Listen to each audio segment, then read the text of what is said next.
from the committee members and recommendations from the POA.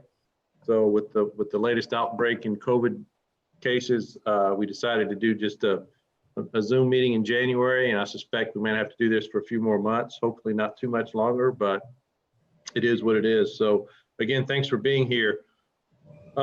First of all, I'd like to start out by saying welcome Carol Phillips as our secretary. She takes over today from Paul. And so Carol, we do thank you for doing that job. It is a very important job, and we know you'll do a really good job. So thanks for volunteering to do that for us. First thing, anybody have any additions? I know I sent out a couple of different agendas. I got a couple of last minute things. Anybody have anything else that we need to add to the agenda? Okay, I'm assuming that's a no. So approval of the previous meeting minutes. Can I get an approval of the minutes from the December meeting?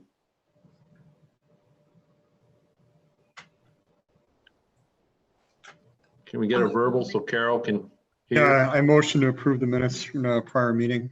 Okay, thank you. Do I get a second? I'll second it. Okay, thank you very much. Board member comments. Tom, we'll go to you first. Any comments? Well, welcome everybody to the new year. Thank you for your continued willingness to volunteer. Really appreciate it, and willing to adapt and do it on via Zoom until things get better. No, we're busy. Member services is real busy since the pandemic started in March, and we started converting everybody over to online registrations for everything or via phone. We're now getting into that cycle where people that got golf memberships and registered their boats in January and even back in December, we're now having to educate them and teach them how to do everything online. So things are going well. We're just busy at member services, but as a whole, I'm very pleased with how the year is shaping up so far.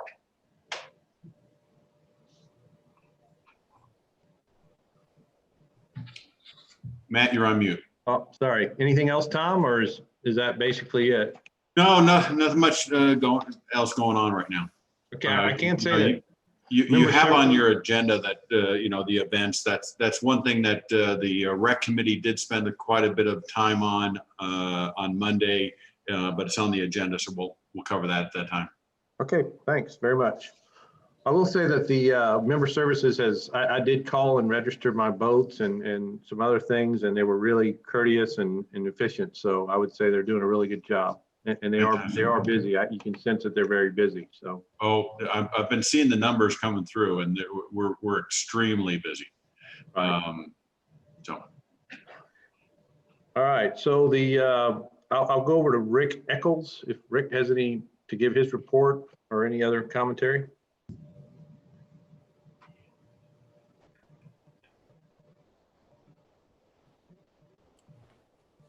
Yes.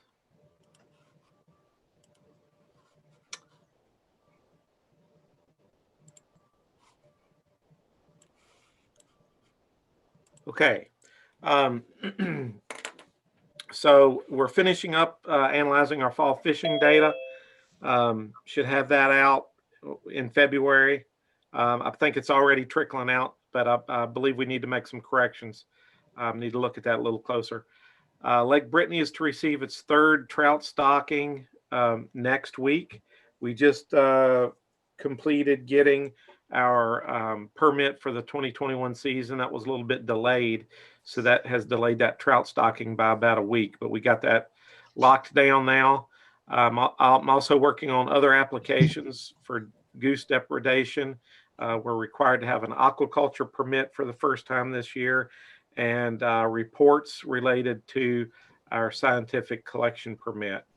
Our in-house dam inspections are complete. The third-party dam inspections for Lake Ann and Loch Lomond, the guys were out actually today working on that. I was told we should have a report on that early next week, so that will satisfy our insurance carrier for this year. We now have a signed contract with the city for the 2021 water quality analysis that we do every year. So we're set for another year on that. In grounds maintenance, give you an update on the Lake Rayburn drawdown. We have an 8-inch siphon pipe installed.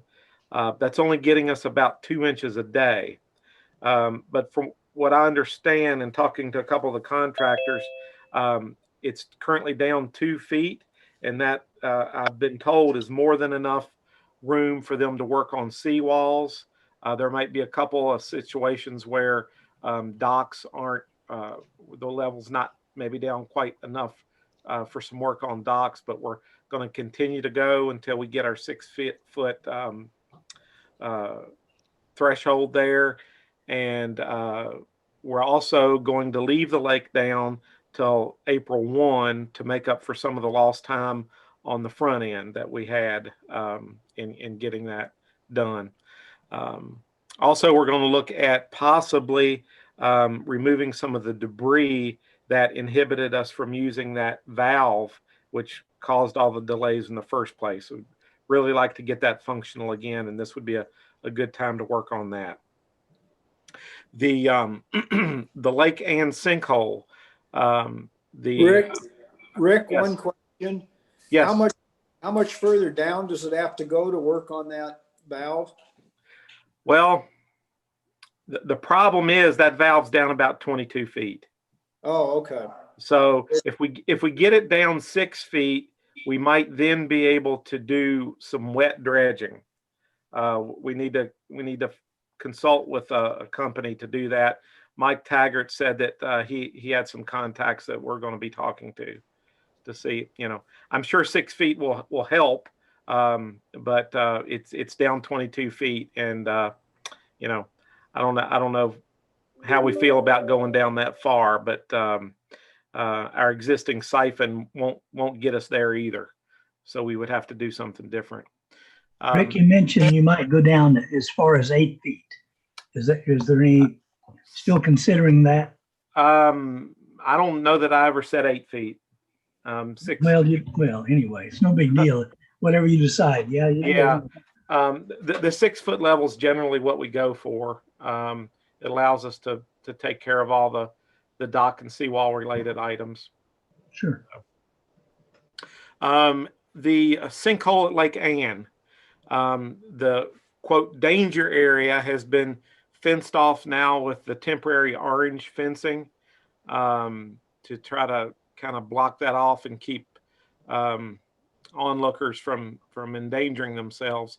We have also covered the hole itself with a very large pallet to keep people from venturing out into that area and getting into danger.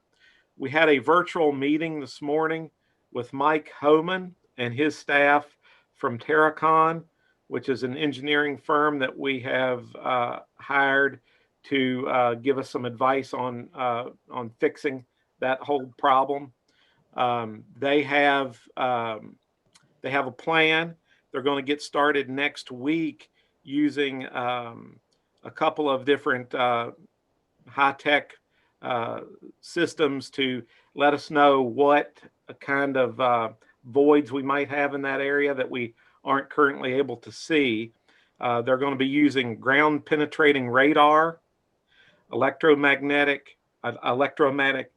profiler, electrical resistivity, tomography, and LIDAR to map out the unseen voids. I will let you all look up for yourselves what all that means. But needless to say, we're going to get a 3D image of what's underground that we cannot see from the surface, so that when we go to fix it, it's fixed correctly and permanently. So we're real happy to get that started, and that they will be here next week. I need to get this over to communications, and I will before the day's over. But while they're here working, the dam access road is going to be closed at the bottom of the dam. So there'll be no traffic up to the top of the dam there. which is okay because our boat ramp is on the other end of the lake anyway, so shouldn't be too much of a problem. We're going to have a preliminary review of their findings on January 29th, and then we expect a final report detailing how they will fix the problem on February the 19th. Let's see. The grounds maintenance department has been working to remove tree saplings from all of our dams based on the other dam inspections that we do in-house. Lake Ranger contacts for December, of course, this is the light time of year. We had 939 contacts, 47 people removed, 40 boat contacts, and 19 and a half hours on the water. So we're at the end of the year, and we can now compare a full year of lake removals. In 2019, we had 1,535 non-members removed, and in 2020, we had 4,638. So quite a big increase. That was to satisfy the requirements of the 2020 plan, where in the past we would write people day passes and collect $6. We weren't doing that this past year. We were just politely asking people to leave. So, and that's my report. Thanks, Rick. Any questions for Rick on anything? Okay, Rick, I did have one. So I guess I guess you don't know all the answers on the sinkhole, but based upon what you know now, is the problem bigger than you expected, about what you expected, smaller than you expected? I mean, is it something that we still have to be really concerned about, or you think I mean, we need to be concerned about it. We don't know any more today than we knew to begin with when the hole opened up. We haven't had any professionals give us any advice, because they haven't had a chance to look for themselves either. And that will all happen next week. Okay. All right. Thanks. John, do you have anything? I've got nothing. Nothing? Okay. Trey, are you on the line? Yeah, I'm here. Anything from you? Pretty quiet at the marina. Okay. I think we have a question for you later down on the agenda. So Sounds good. If we continue down the agenda, Rick pretty much gave us an update on the Lake Ann sinkhole and the drawdown on Lake Rayburn. So the next piece of business we have to look at is the approval of special events that have non-POA attendees, and I can go through the list, but there are 3 or 4 of them. So I don't know if we need information on talking about these, but the first one on the list, I think, is the Metfield Fishing Derby. Be held at the Metfield Clubhouse. The event is scheduled for May 15th, but apparently that's TBD. So anything that Tom or Rick that is different from in that event that was different from last year, or are we basically approving the same type of activity? It should be exactly the same. Yeah. So Matt, what we did was we took the approach that some of these events may end up getting canceled due to COVID, but we'd rather just get them approved as opposed to coming back to you at a later time and getting them, going back and forth. So it is quite possible some of these events won't occur. What the rec committee did was they went through each event, and then the committee voted on each event, either up or down on each event. And I think that's probably a good way of doing it. Okay.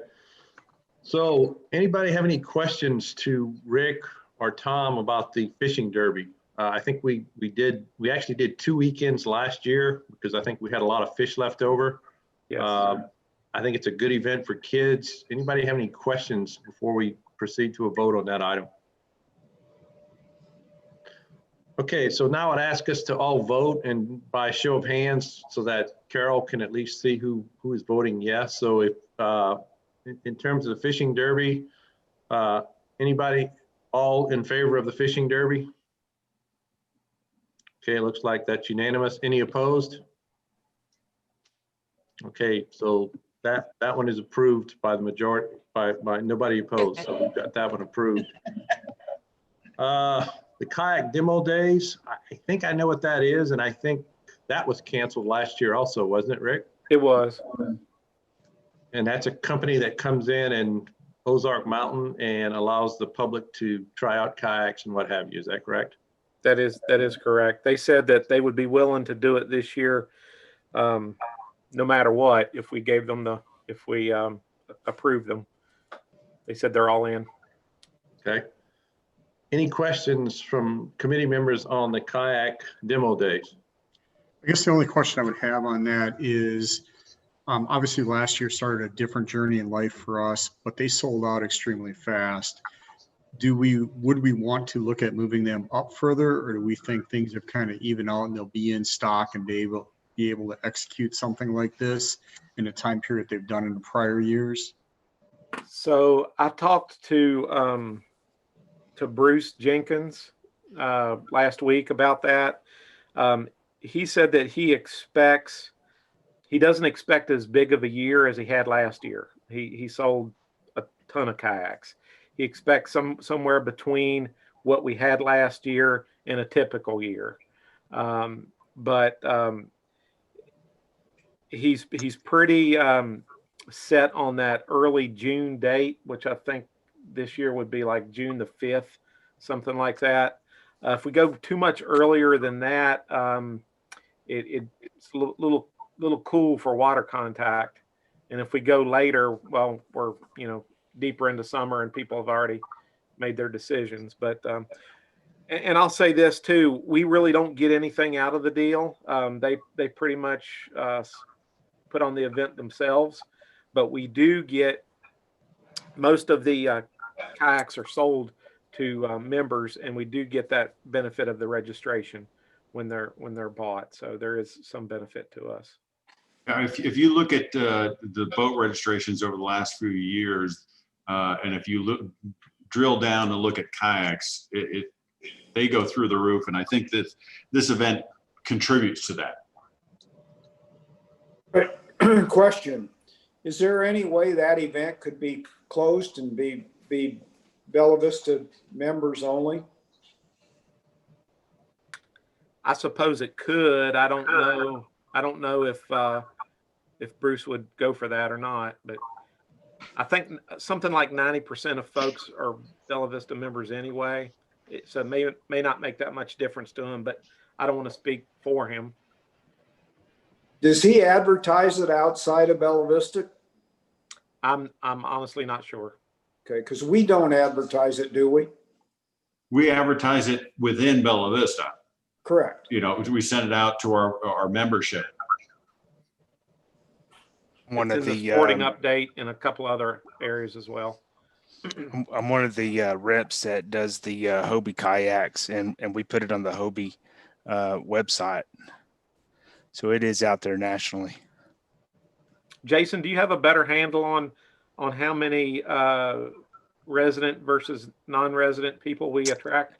I don't, but we had to do a waiver for each one of those participants, and maybe we collect that information. Is there a reason that we have a strong desire to have it closed? Maybe I'm not following that. To have what? I guess my only comment with that is, based on the 2020 plan, the board kind of promised that the lakes would be closed except for members. And this somewhat overrides that. I would just look at it like a recruiting event, the same as any property moment where people can come see Bella Vista's amenities. And like you said, 90% of the people are going to be coming there from 72714 or 15. So I guess if you want to take it that route. I like that. I think it's also important to, if it is nice to make it exclusive to BV owners, we have to recognize that there is a benefit to the property owners because we're bringing an opportunity for them to see what kind of water recreational devices, kayaks, paddle boards, or whatever that they're able to buy. So we do have to weigh those options. We have to weigh those benefits versus the cost of letting the public come and see. So there's really, there is benefits to letting it occur in the public. And the board weighed the positives and negatives of allowing non-members to participate in events, and they set up a structure in our governing documents. And that's what we're doing right now, where we have to go through the committees for approval. So, this is in compliance with our governing documents. How do we know that 90% of the participants are members? Do they take names and check that? Right now, that's just hearsay from the event organizer. He's communicated that to me directly.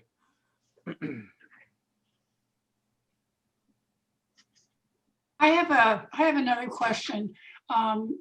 Is there a compelling reason why other kayak vendors cannot participate in this event? Is it closed to just the one vendor? So a few years ago, I invited another vendor, and it looked like they were going to show, and then they didn't. And then I found out after the fact that there was a lot of bad blood between the two vendors that were there. And if one showed up, the other one wasn't. And so what I did was, and this was before the 2020 plan, I offered a second date for another vendor. And they never took the bait. We never put it on.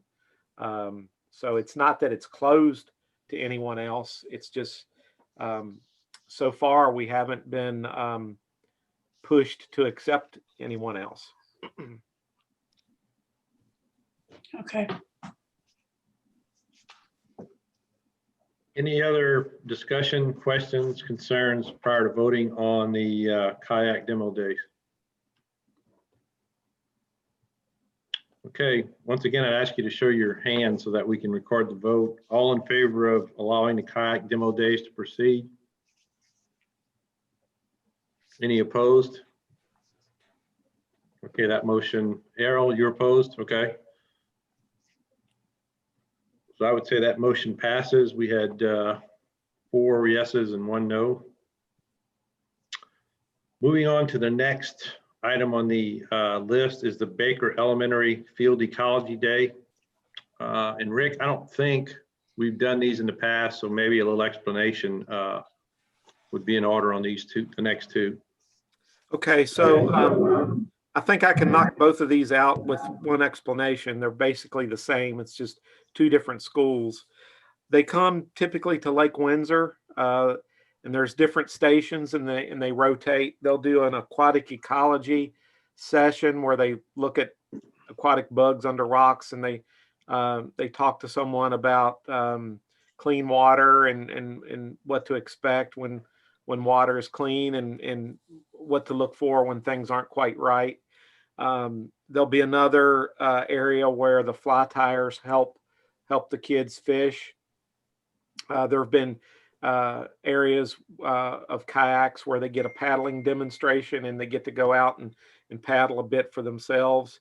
There'll be a nature hike as well. They'll have lunch there in the pavilion, and I may be leaving something out.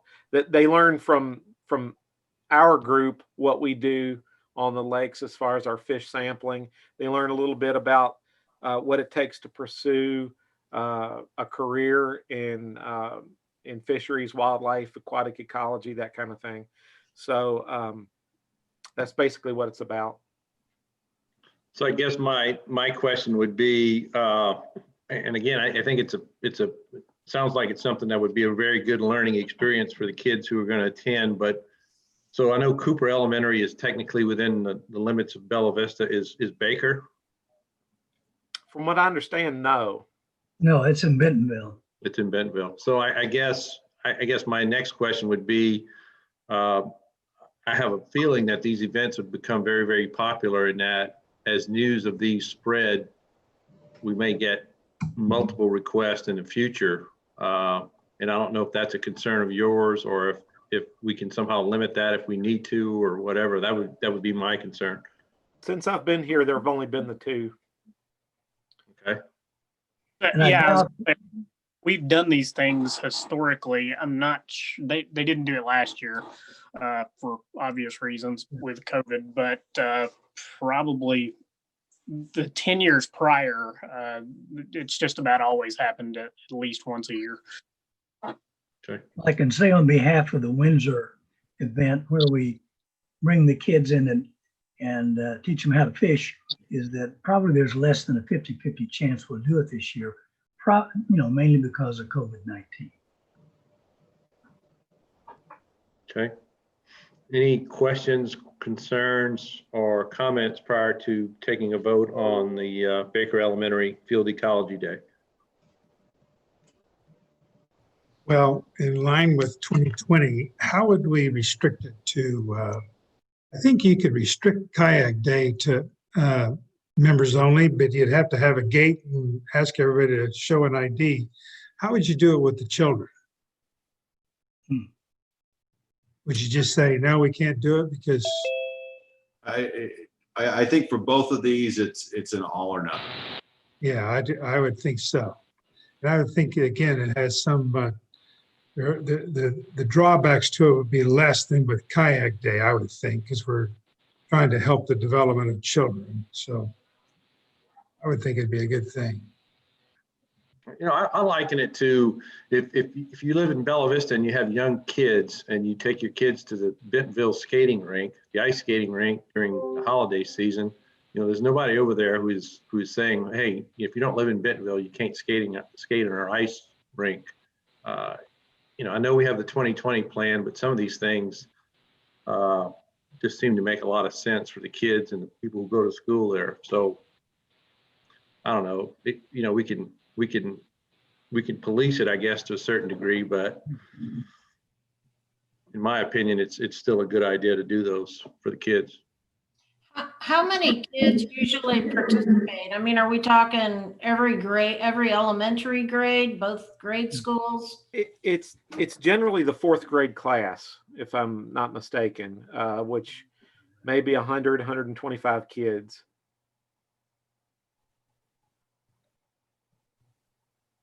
They come in buses, and we have fishing lines for them, and they spend half a day there fishing and just having a great time. Besides, it's an educational event as well. And I don't know how any Bella Vista can oppose that, and I guess some will. And the people that live on Windsor have always been okay with this? Yes, I would think so, Rick, because we're mainly only inhabit the dam area. All right, we don't get out into the community. It's a dam. It's the event. dam area, and it's down on Tanyard Creek where things are open anyway.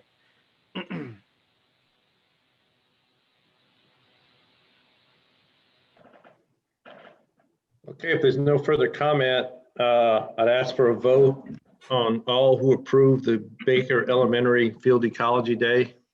Please raise your hand or show a vote. Any opposed? Okay, it looks like that passed unanimously. So now we'll go ahead and vote on the Cooper Elementary Field Ecology Day. All in favor? Any opposed? Okay, so that measure passes.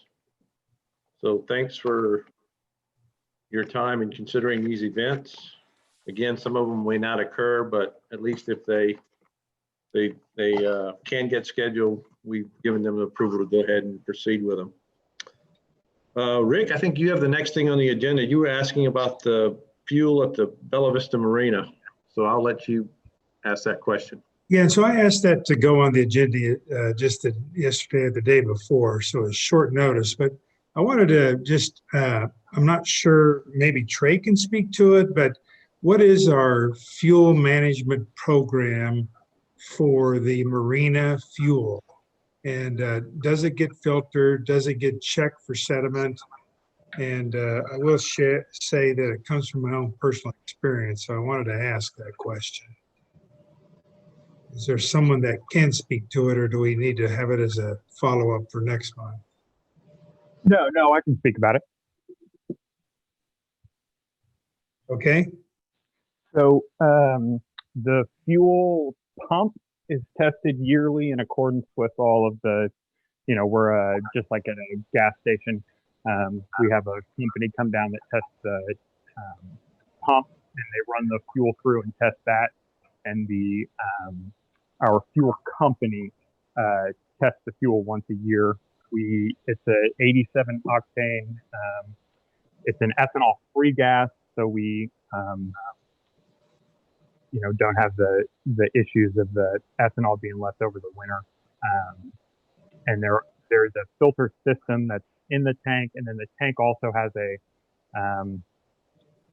off the top of my head, I can't remember the exact specifics of it, but essentially the fuel that's pulled from the tank isn't pulled from the bottom of the tank. It's pulled, the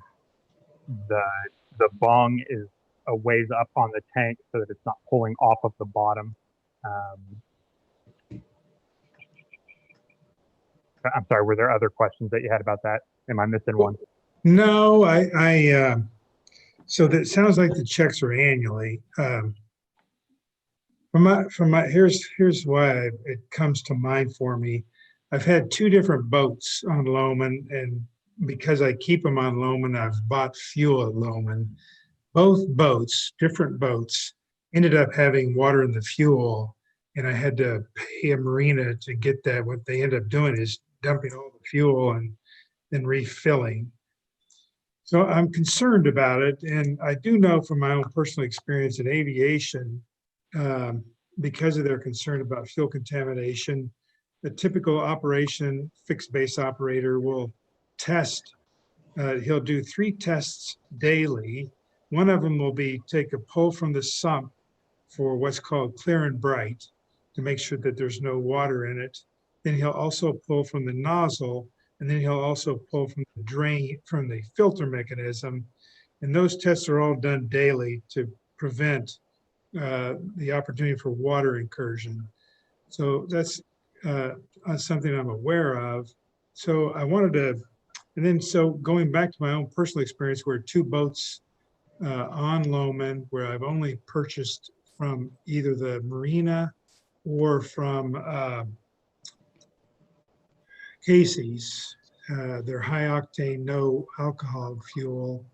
I've had that experience. So I don't know if anybody else does. I just wanted to bring that to the committee and to you, Trey, to make sure that we have a program to make sure that no contaminants, no water gets into them. Rick, I appreciate you bringing it up. It was a thought in the back of my mind, and I wasn't smart enough to bring it up this time, but I stopped getting gas in the beginning of the year on Loch Lomond, and I put about 110, 150 bucks in every time I fill up. So I've got a pretty good sized tank, but I will take the boat off, get the gas, to bring it back on to make sure I don't have that issue. From an aviation perspective, you're absolutely correct. And as a pilot, I also check the plane before I leave for fuel myself. Obviously, it's a lot more sensitive from that perspective than operating a boat. But I was wondering the same thing. I'm not saying we've got a problem. I don't know. I've not run into it, but I just don't see enough traffic on the lake. And I really kind of wonder what our gas looks like. And I treat my gas at the end of the year, but then I try to run it as low as relatively possible without building up the water, and then go to get off the water to get gas just to make sure I'm getting something fresh.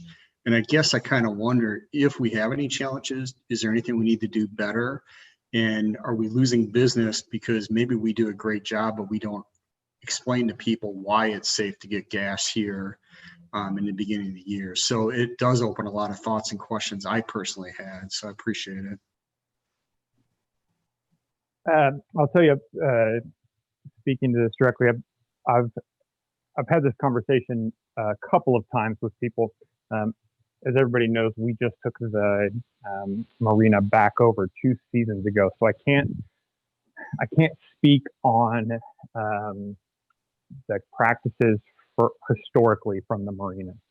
And a lot of people's experience with the gas has been, I got gas there a couple of times 6 years ago, and I stopped getting it there because I had some problems with water in my fuel. And frequently when, if you take a boat to a mechanic and you've got water in your tank, there's a quick list of things that they might say, these are the possible places that might happen. And high up on that list is it's possible that you got gas from somewhere that had water in the tank.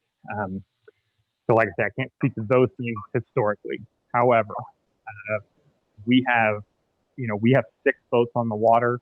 I fuel and maintain 6 boats, and we put thousands of gallons of our gas that comes strictly from that tank through those boats. It's not a problem. Gas in the tank is not a problem that we deal with on those boats. And it's also not a problem that I have with the people that frequently fill up on the lake, which there are many people who take their boats out once a week, twice a week, burn through a lot of fuel, and visit us quite often. So I would say that evidence is technically anecdotal, but if there was a problem with fuel in our tank, I believe that we would see it, 1, in the rental boats, like I say, and 2, I don't know, majority of people, but from the people that are frequently getting gas from us. And I don't disagree with what you're saying, and you're probably 100% right. I guess I wonder, are we doing everything we can at the end of the year to the beginning of the year? What do we do from the end of the year to the beginning of the year to help maintain that and make sure we don't run across that problem? Sure. So through the year, from the time we open in March till the time we close in October, again, this is the 2 years that we've been that we've had control of it. That fuel tank is refilled and emptied about once a week. It's refilled once a week, but it's almost empty at the end of almost every week. And that's about 900 gallons of gas a week.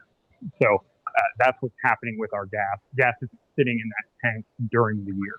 Then at the end of the year, once all of our boats are full and we're shut down, then we pop that tank back off so it sits full through the winter.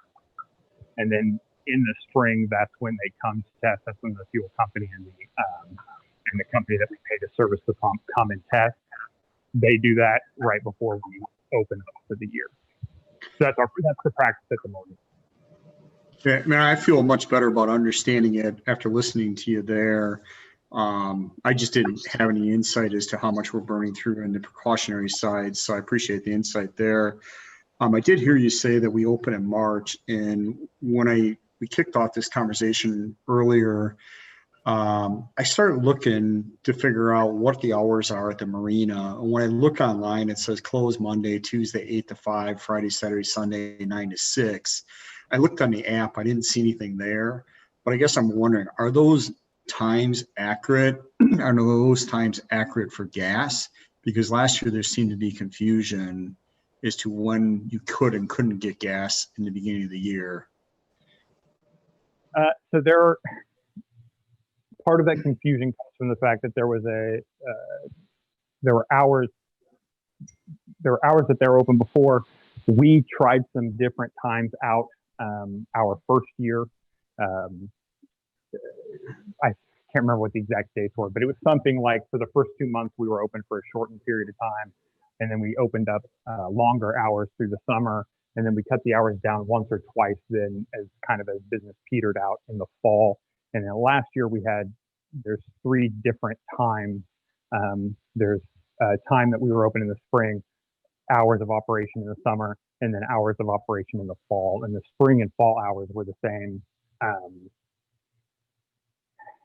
Part of the problem with that was Google had some times up. There were some places where you could search online and find the old times, the old hours of operation.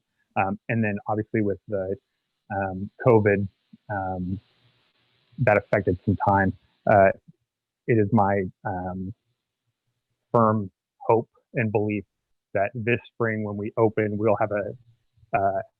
will have gotten all of those together. So anyone who looks online on the app, on our website, and on Google will find the same hours of operation.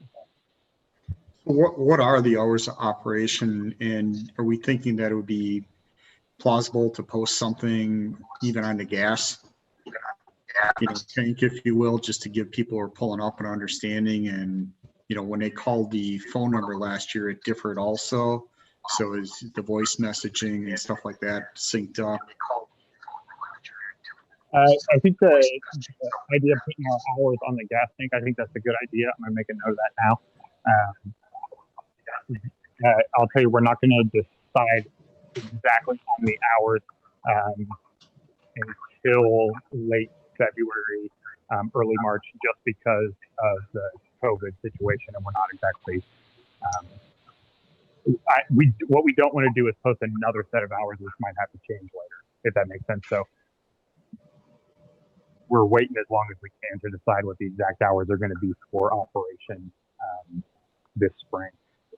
Part of that, of course, has to do with what if there are any restrictions in place for how that would change what we could man hours and those types of deals.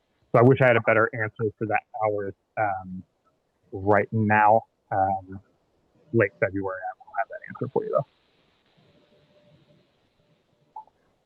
Yeah, I appreciate it. And just whenever you guys make a decision, or maybe even now, I'm looking at like the Bella Vista Lake Point Marina site, or the one in the app, or the phone, and just giving a heads up as to, hey, hours are going to be determined around this time frame, whatever we want them, at least until March.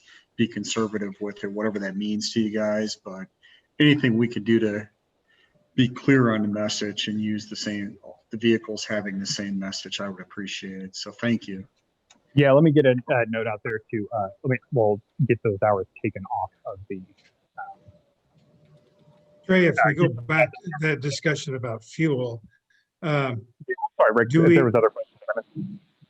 Well, on the fuel, do we ever, please consider it's real simple where you actually, at the nozzle, you dump it into just like a curved jar.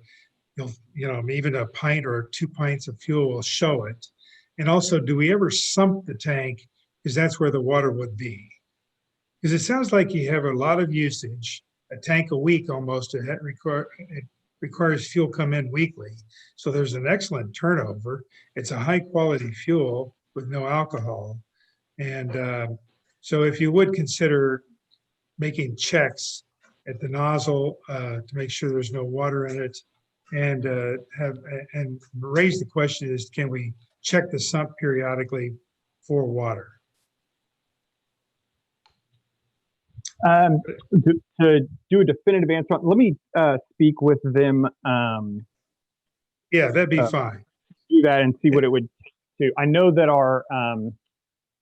our pump guys come from out of town, but the fuel guys are here every week. Let me get with them and see what. Yeah, and you convinced me that we probably do not have a problem. I just want to make sure that we have systems in place to make sure we discover it before it becomes a problem. Yeah. And like I say, that I can't. And I think you're right about, all the rental boats going in and out, they would be another indicator. So I think in my own personal experience, it came from somewhere else. Yeah, so, and I hate to, like I say, I've had conversations with that a couple of times with other people, and I hate to tell them, I hate to say that for sure it's not us and that it's something else that they're doing definitively to definitively say that. Even if I checked, if we did checks once a month where we sump the tank and check there, because we're getting fuel every week, I still wouldn't be able to say definitively. But from my experience, which is, like I say, thousands of gallons of gas through that system a summer, it's not a problem that I've seen, and I believe that I would see it immediately. I believe if I had, you know what I mean? I think I would know, that would be a problem that I would encounter within days of it happening. I believe you're right. So, Thank you. Okay, any more questions for Trey? Thanks, Trey. I think I like the answers you gave. I think it sounds like the procedures that we're following are what I would consider to be good procedures anyway, particularly filling the tank during the winter time, because I think people that leave the tanks half empty during the winter, having been a boat owner all my life, that is not a good idea to do, particularly if you store your boat for long periods of time. If that tank is only half full or a quarter full, that condensation in the tank can leak into the fuel and cause problems, particularly if you don't use your boat a lot. So anyway, Hey, I have thanks a for question, that. Matt. Hey, Trey, what about the kayak launch at the marina? How's that going? hey, great question. The docks are built and they're in storage right now. When we get here, when it gets to be spring and the water warms up a little bit, we're going to get those deployed. But we are all set to get those in the water. They're built and good looking. Was there enough room in the on the sidewalk? Did those rails get moved so you can pull a boat down there? Okay, so the rails are still up now, but we've met with everybody. We've got a plan in place, what we're going to cut out. It's been a busy time for the guys that do that, and just knowing that we're not going to have the launch set up for a couple months, they've moved that down the schedule. But we've got a plan in place for that too, so folks can get so you can roll your kayak down there and make that turn and get from the parking lot down there to the dock. So great. Yep. Thanks. Should be pretty good this year. Looking forward to it. Good deal.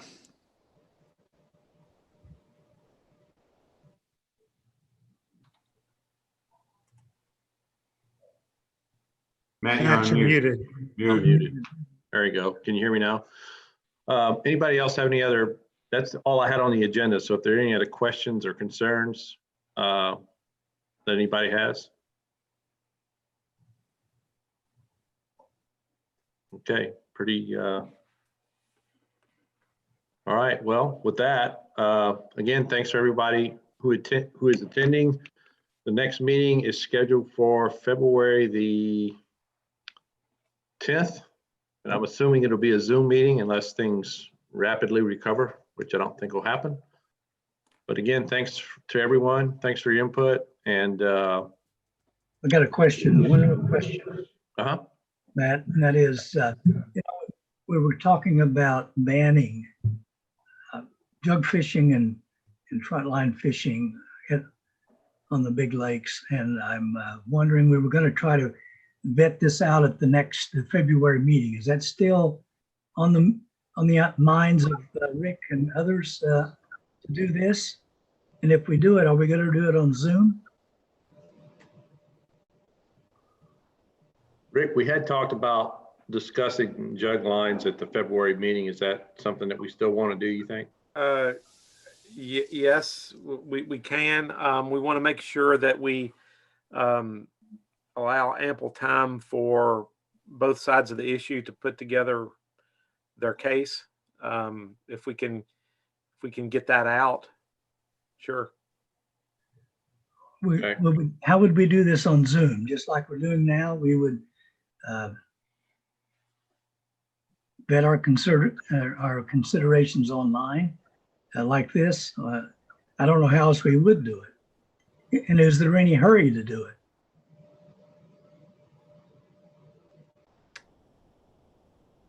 Ross, you were the one that brought it up. What are your feelings about it?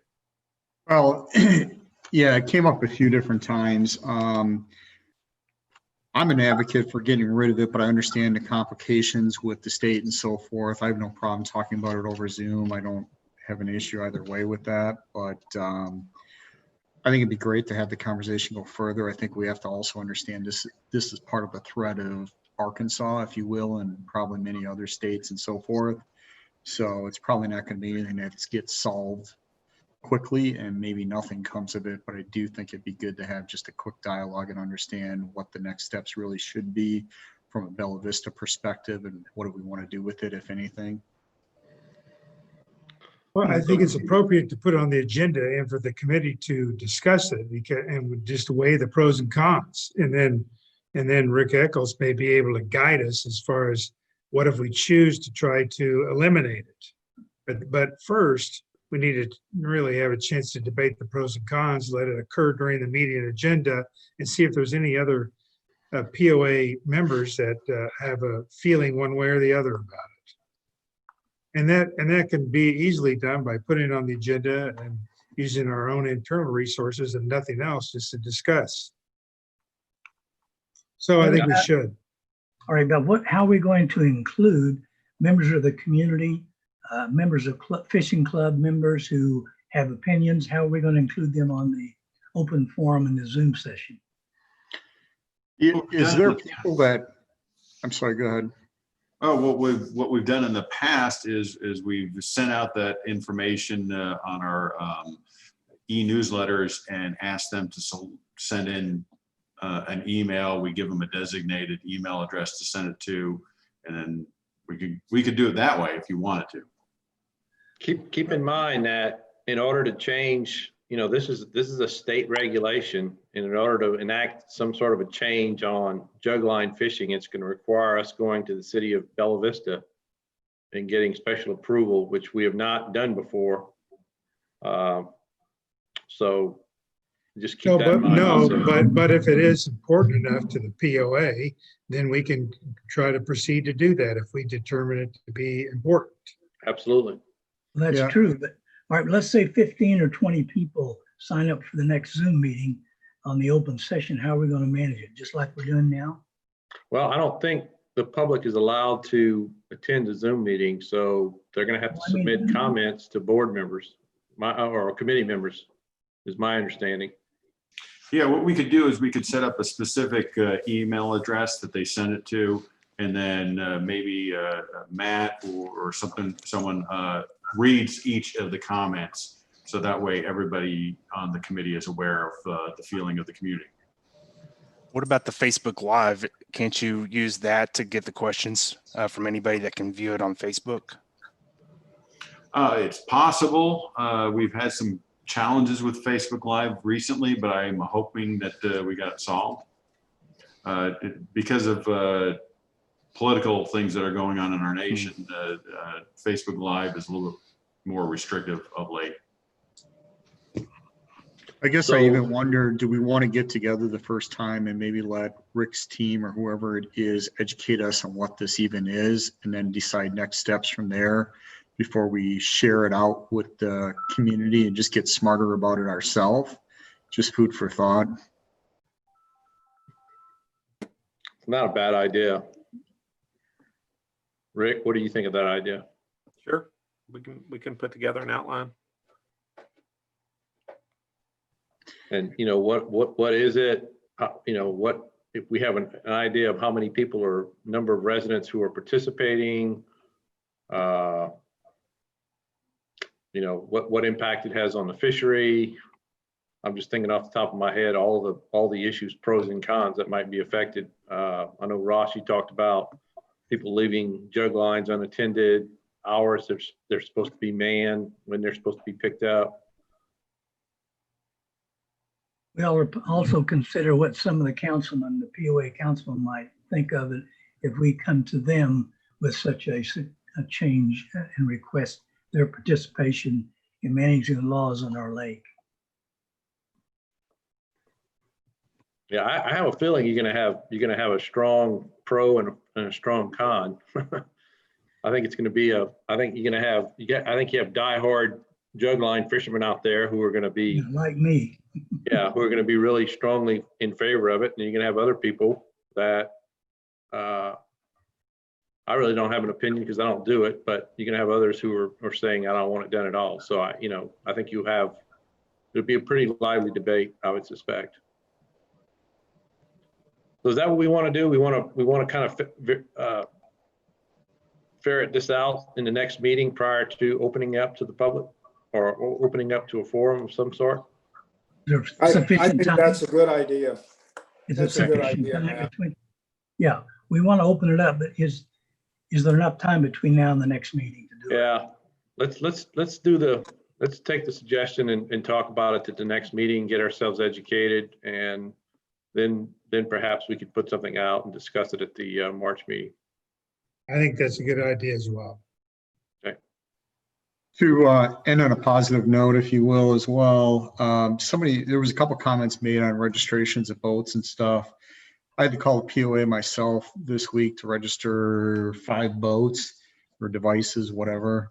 And it was super slick. And a gentleman by the name of David W. had to get back to me a couple times, but emails and calls were very prompt and succinct. I would say it was actually easier than going into the building to get the stickers and so forth that I needed. So I appreciate it. Yeah, thanks for that info. Okay, anybody else, anything else we need to discuss prior to the next meeting?